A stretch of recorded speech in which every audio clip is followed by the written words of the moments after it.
Joining me now is Daniella Squicquero with Engel Völkers. So welcome, Daniella. Thanks for being with us today. Thank you. So good to be back. So we talked a lot last time you were here, obviously about Hurricane Matthew. Right. But now kind of the hot topic is mortgage rates, right? Yes. So how do you see mortgage rates playing into, or affecting the market? Right. So, people have been worried about this market, or really just in general. Matthew, of course, was a local issue, but then the slight increase in mortgage rates that we saw at the end of the year, when that happens, or when it's anticipated that that's going to happen, there's a lot of speculation as to what that's going to do to the real estate market. Sure.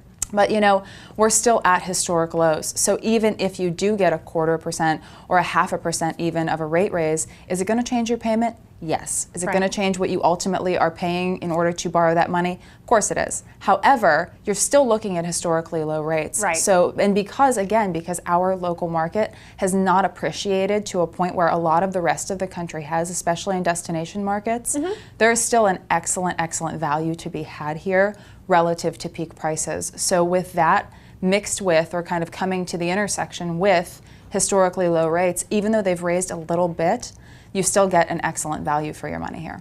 Now, we obviously have tickers while we're talking, and your social media handles on there as Daniella Squicquero. So can you explain kind of the source of that? Exactly. So this is actually really cute, and I get asked this a lot. Sure. So Lala actually is my little sister's nickname for me. So she was a surprise. She's a lot younger than I am. Yeah. And she's the love of my life. But she could not pronounce my first name when she was little. So she called me Lala.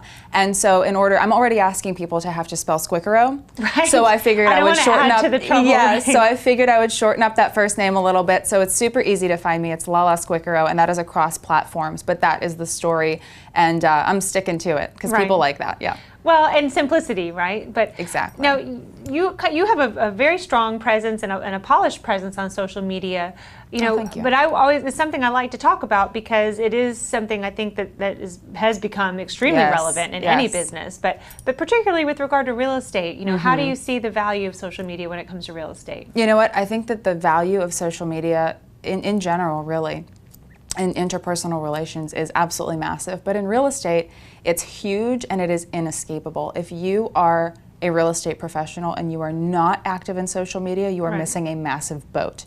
Now, that's not to say that you should be using every platform. You don't want to spread yourself too thin because, like you said, simplicity is the key. You want high quality, and that might be low quantity if you're going to get that high quality. But pick a couple of different ones that you're definitely going to use and be active on, and do that. Build a nice following. Social media is absolutely critical. So, me personally, because I kind of grew up in the social media age, I'm very comfortable with it. So I'm across a lot of platforms, but I'm very active on those platforms, and that actually I have found buyers and sellers from social media work. So Facebook, Instagram. Yeah. I just made another referral partner across the country through Instagram. I was on the phone with her for half an hour yesterday. So it's an incredible tool.